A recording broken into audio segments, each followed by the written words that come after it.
여호수아 13장 1절에서 14절까지 말씀입니다. 함께 읽겠습니다. 여호수아가 나이가 많아 늙음에 여호와께서 그에게 이르시되 너는 나이가 많아 늙었고 얻을 땅이 매우 많이 남아 있도다. 이 땅은 남의 이러하니 블레셋 사람의 모든 지역과 구슬 족속의 모든 지역 곧 애굽 앞 시올 시내에서부터 가나안 사람에게 속한 북쪽 에그론 경계까지와 블레셋 사람의 다섯 땅 통치자들의 땅 곧 가사 족속과 아스돗 족속과 아스글롯 족속과 가드 족속과 에그론 족속과 또 남쪽 아위 족속의 땅과 또 가나안 족속의 모든 땅과 시돈 사람에게 속한 무라와 아모리 족속의 경계 아베까지와 또 그발 족속의 땅과 해 뜨는 곳에 온 레바논 곧 헤르몬 산 아래 바알갓에서부터 하맛에 들어가는 곳까지와 또 레바논에서부터 미스르봇 마임까지 산지의 모든 주민 곧 모든 시돈 사람의 땅이라. 내가 그들을 이스라엘 자손 앞에서 쫓아내리니 너는 내가 명령한 대로 그 땅을 이스라엘에게 분배하여 기업이 되게 하되 너는 이 땅을 아홉 지파와 므낫세 반 지파에게 나누어 기업이 되게 하라 하셨더라. 므낫세 반 지파와 함께 르우벤 족속과 갓 족속은 요단 저편 동쪽에서 그들의 기업을 모세에게 받았는데 여호와의 종 모세가 그들에게 준 것은 이러하니 곧 아르논 골짜기가에 있는 아로엘에서부터 골짜기 가운데에 있는 성읍과 디본까지 이르는 메드바 온 평지와 헤스본에서 다스리던 아모리 족속의 왕 시온의 모든 성읍 곧 암몬 자손의 경계까지와 길르앗과 및 구슬 족속과 마아갓 족속의 지역과 온 헤르몬 산과 살르가까지 온 바산 곧 르바의 남은 족속으로서 아스타롯과 에드레이에서 다스리던 바산 왕 옥의 온 나라와 의세가 이 땅의 사람들을 쳐서 쫓아냈어도 구슬 족속과 마아가 족속은 이스라엘 자손이 쫓아내지 아니하였으므로 구슬과 마아가이 오늘까지 이스라엘 가운데 거주하니라. 오직 레위 지파에게는 여호수아가 기업으로 준 것이 없었으니 이는 그에게 말씀하신 것과 같이 이스라엘의 하나님 여호와께 드리는 화제물이 그들의 기업이 되었음이더라. 아멘. 아멘.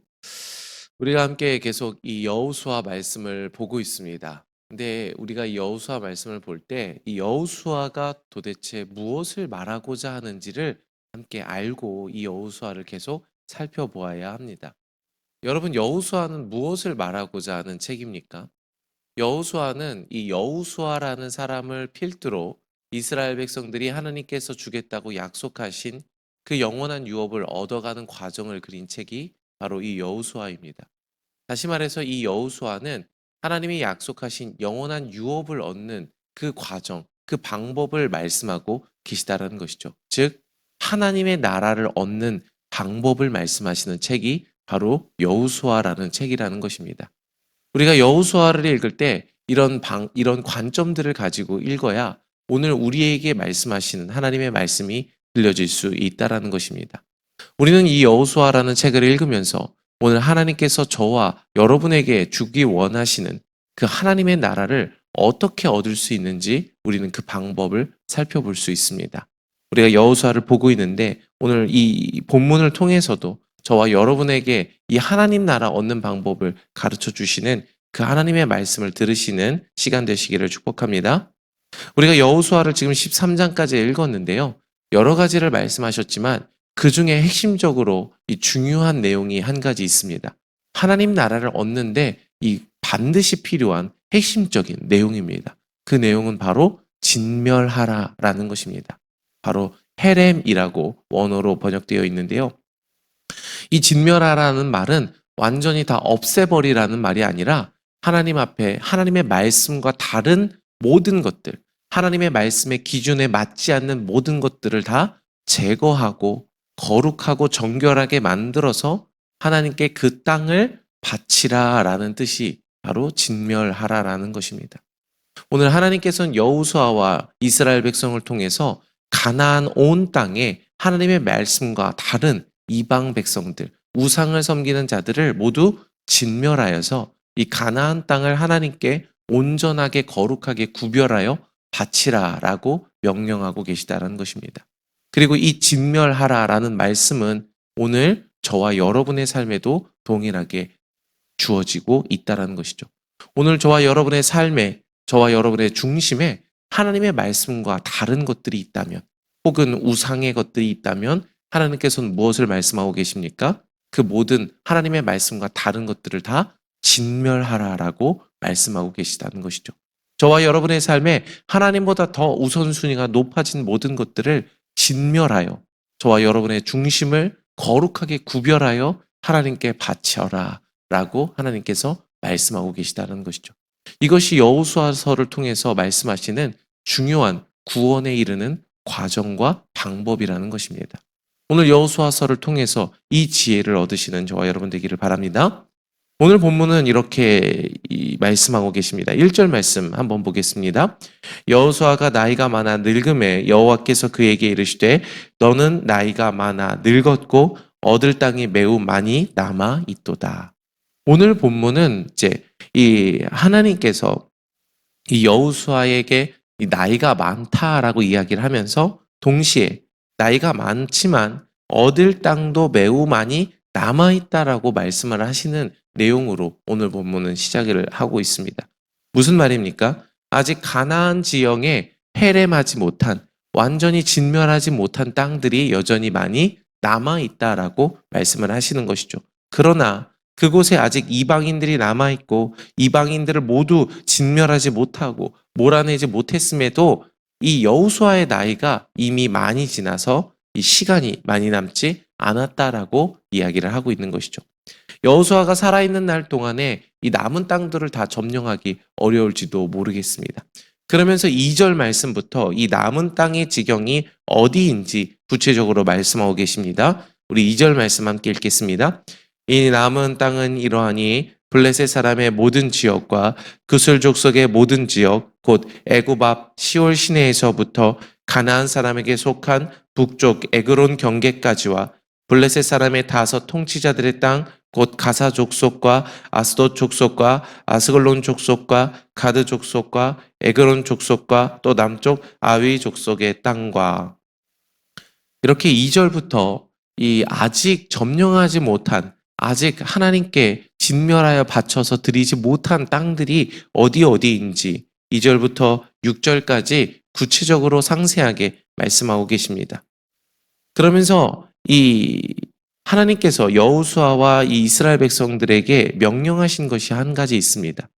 이 땅들을 점령하기 위해서 먼저 무엇을 하라고 명령하시냐면 분배하라고 말씀을 하십니다. 아직 점령되지는 않았지만 하나님께서 여호수아에게 명령하신 것은 이 이스라엘의 각 지파들에게 남아있는 모든 땅들을 다 분배하여 그들에게 나누어 주라고 말씀을 하시는 것이죠. 만약에 점령되었으면 이렇게 나누어 주라고 말씀하시는 것이 조금 더 합리적일 수 있습니다. 그러나 아직 점령되지 않는 땅들도 이미 앞으로 점령될 것이기 때문에 이스라엘 백성들에게 분배하여 나누어 주라고 말씀을 하시는 것입니다.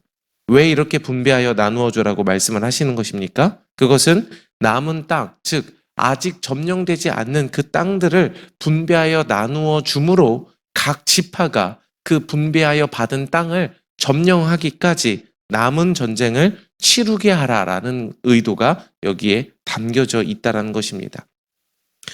성도 여러분, 하나님께서는 아브라함을 통해서 하나님의 약속을 통해서 이 이스라엘 가나안 땅을 이스라엘 백성들에게 영원한 유업으로 주기로 약속하셨습니다.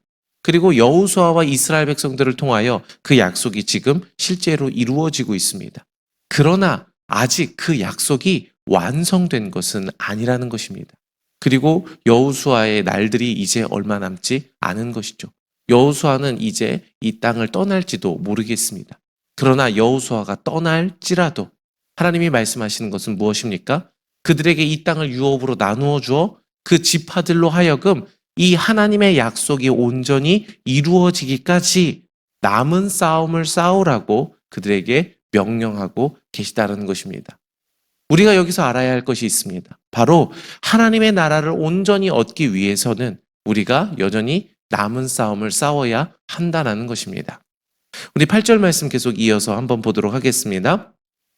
므낫세 반 지파와 함께 르벤 족속과 갓 족속은 요단 저편 동쪽에서 그들의 기업을 모세에게 받았는데 여호와의 종 모세가 그들에게 준 것은 이러하니라. 곧 아르논 골짜기 가에 있는 아로엘에서부터 골짜기 가운데 있는 성읍과 디본까지 이르는 메드바 온 평지와 헤스본에서 다스리던 아모리 족속의 왕 시온의 모든 성읍 곧 암몬 자손의 경계까지와.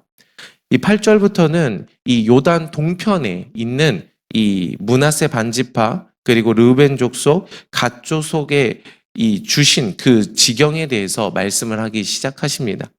그런데 그 지경에 대해서 쭉 설명을 하시다가 이 12절 하반절에 이렇게 말씀을 하십니다. 12절부터 보겠습니다. 곧 르바의 남은 족속으로서 아스다롯과 에드레이에서 다스리던 바산왕 옥의 온 나라라. 모세가 이 땅의 사람들을 쳐서 쫓아냈어도 그술 족속과 마아갓 족속은 이스라엘 자손이 쫓아내지 아니하였으므로 그술과 마아갓이 오늘까지 이스라엘 가운데 거주하니라라고 말씀을 하십니다. 다시 말해서 이 바산 왕 옥의 나라와 또 헤스본 왕 시온의 모든 성읍을 모세가 이미 격파하여서 이스라엘 백성들에게 주었는데 그럼에도 불구하고 그 땅 가운데 여전히 이방의 사람들이 남아있다라고 오늘 성경은 말씀하고 계시다는 것입니다. 무엇을 말씀하십니까? 그 땅을 하나님께 온전히 진멸하여 바치기까지 싸워야 할 싸움이 여전히 이스라엘 백성들 가운데 남아있다라는 것을 오늘 말씀에서 계속 보여주고 있다라는 것입니다. 오늘 말씀을 통해서 우리가 분명히 알 수 있는 것 한 가지가 있습니다. 첫 번째로 하나님이 이스라엘 백성에게 주신 약속은 분명하게 이루어진다라는 사실입니다. 아멘. 오늘 이것을 믿으시기를 축복합니다. 하나님은 반드시 하나님께서 아브라함에게 주신 이 가나안 온 땅을 너와 너의 후손에게 영원한 유업으로 주겠다라고 하신 그 약속을 반드시 이루실 것입니다. 그리고 그 유업에 대한 약속을 바로 이 단순한 땅을 주시는 약속이 아니라 바로 영원한 하나님 나라를 주시겠다라고 하신 약속인 것을 기억하시기를 바랍니다. 이 유업은 이 히브리어 원어로 볼 때 나할라라는 원어를 쓰고 있습니다. 이 나할라라는 뜻은 단순히 재산을 의미하는 것이 아닙니다. 이 나할라는 가문 대대로 이어지는 유산, 영원한 유산을 의미하고 있는 것이죠. 다시 말해서 하나님께서 이스라엘 백성과 그 후손에게 가나안 땅을 영원한 유업, 나할라라고 주셨다라는 것은 단순히 재산을 주신 것의 의미가 아니라 그 땅을 영원한 하나님의 나라로서 그들에게 영원한 유업으로서 주셨다라는 것을 의미하고 있다라는 것입니다. 이스라엘 백성은 이 약속을 받았고 하나님은 그 약속을 반드시 이루실 것입니다. 아멘. 그런데 중요한 것이 또 한 가지 있습니다. 그 약속이 이루어지기까지 이스라엘 백성들에게 남은 싸움이 있다라는 것입니다. 하나님의 약속은 반드시 이루어질 것입니다. 그리고 이스라엘 백성들은 그 약속을 믿고 오늘 아직 남은 지역, 그 남은 하나님께 온전히 진멸하여 바쳐야 될 그 지역을 얻기까지 그들은 싸움을 싸워야 한다라는 것입니다. 약속은 남아있으나 그 약속이 아직 완성된 것은 아닙니다. 싸워야지만, 믿음의 싸움을 싸워야지만 그 약속을 온전히 이룰 수 있다라는 것입니다. 그런데 여러분, 누가 그 싸움을 끝까지 싸우겠습니까? 바로 하나님의 약속을 끝까지 믿는 사람이, 이 온 가나안 땅을 우리에게 주겠다라고 하신 그 하나님의 약속이 이루어질 것을 믿는 사람만 그 믿음의 싸움을 끝까지 싸우게 된다라는 것입니다. 사랑하는 성도 여러분, 오늘 우리는 여호수아서를 통해서 우리에게 주시는 하나님의 말씀의 교훈을 알 수 있습니다. 그것은 무엇입니까? 오늘 저와 여러분에게 하나님의 약속이 온전히 이루어질 것이다라는 것입니다. 이것을 믿으시기를 바랍니다. 그리고 또 한 가지는 무엇입니까? 그 약속이 온전히 이루어지기까지 오늘 저와 여러분에게도 여전히 싸워야 할 믿음의 싸움이 남아 있다라는 것입니다. 예수 그리스도께서는 십자가에 달려 죽으심으로 그리고 부활하심으로 저와 여러분을 향한 영원한 약속의 보증이 되신 줄 믿으시기 바랍니다. 예수님은 이미 십자가에서 우리의 모든 구원을 다 이루어 내셨습니다. 그러나 오늘 우리가 마주한 현실 속에서는 어떻습니까? 우리의 믿음의 싸움이 남아 있다라는 것입니다. 저와 여러분의 중심에 남아있는 하나님의 말씀과 다른 우리의 생각들과 우상들, 우리의 삶에 남아있는 하나님의 말씀에 불순종하고 있는 요소들, 그 모든 것들을 어떻게 해야 합니까? 온전히 진멸해야 한다라는 것입니다. 하나님의 말씀으로 그 모든 나의 생각들이 무너지기까지 믿음의 싸움을 싸워야 한다라는 것이죠. 그래야 우리에게 약속이 있을지라도 그 약속이 온전히 이루어지기까지 믿음의 걸음을 싸워가 약속을 이룰 수 있다라고 오늘 성경은 말씀하고 계십니다. 뿐만 아닙니다. 바울은 디모데전서 6장 12절에서 그의 사랑하는 제자 디모데에게 이렇게 말씀하고 계십니다. 디모데전서 6장 12절입니다. 믿음의 선한 싸움을 싸우라, 영생을 취하라. 이를 위하여 내가 부르심을 받았고 많은 증인 앞에서 선한 증언을 하였도다. 아멘. 성도 여러분, 하나님의 말씀은 반드시 이루어지는 줄 믿으시기를 바랍니다. 이미 이루어진 줄 믿으시길 바랍니다. 그 약속이 남아있기 때문에 오늘 저와 여러분은 바울의 말씀처럼 믿음의 선한 싸움을 싸워야 한다는 것입니다. 영생은 이미 얻은 것이 아닙니다. 영생은 예수 그리스도께서 이미 완성하셨지만 우리는 그 영생을 향하여 달려가는 줄 믿으시기를 바랍니다. 바울은 분명히 말씀하십니다. 영생을 취하라. 오늘 예수 그리스도께서 저와 여러분을 위하여 주신 약속이 반드시 이루어질 줄 믿는 사람마다 이 믿음의 싸움을 싸워나갈 줄 믿으시기를 바랍니다. 그래서 이 믿음의 싸움을 싸워가서 저와 여러분의 중심과 우리의 삶을 온전히 하나님의 말씀 앞에 진멸하여 하나님 앞에 드리는 거룩한 산제물로 올려드리시기를 바랍니다. 그렇게 될 때 우리가 이 믿음의 싸움을 끝까지 싸워갈 때 저와 여러분의 중심과 삶에 하나님의 말씀대로 이루어지는 하나님의 나라가 온전히 이루어질 줄 믿습니다. 그 나라를 누리시는 이 땅에서부터 누리시는 저 여러분 되시기를 축복합니다.